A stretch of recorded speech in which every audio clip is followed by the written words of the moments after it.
அனைவருக்கும் கணித வணக்கம். இப்போ பார்க்க போகிறது 7ஆம் வகுப்புக்குரிய கணக்கு முதல் பருவம் பயிற்சி 5இல் 6ல் 2வது கணக்கு பார்க்க போகிறோம். கொடுக்கப்பட்ட படத்தில் எக்ஸின் மதிப்பை காண்க அப்படின்னு சொல்லி கொடுத்துருக்காங்க. இந்த கணக்கை பொறுத்த வரைக்கும் கோணம் AOB என்பது நேர்கோணம், அதாவது நேர்கோணம் என்பது 180 டிகிரி. இப்போ கோணம் AOC ப்ளஸ் கோணம் BOC ஈக்குவல் டு கோணம் AOB. கோணம் AOC என்பது 2x ப்ளஸ் 23 ப்ளஸ் கோணம் BOC என்பது 3x மைனஸ் 48 ஈக்குவல் டு கோணம் AOB என்பது நேர்கோணம் 180 டிகிரி.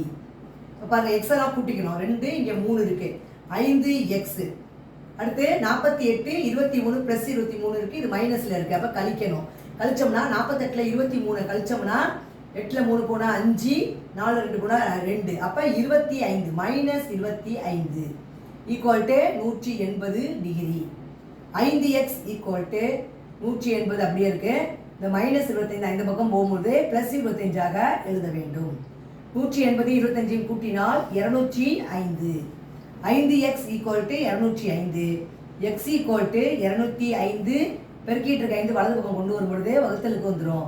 ஓரஞ்சு 5, இங்கே 5ஆல் வகுத்தோம்னா 4 5 20, ஓரஞ்சு 5. அப்போ ஆன்சர் வந்து 41 டிகிரி. therefore எக்ஸின் மதிப்பு இஸ் ஈக்குவல் டு 41 டிகிரி. அதுதான் வந்து இந்த கணக்குக்குரிய விடையாகும். புரிஞ்சுங்களா?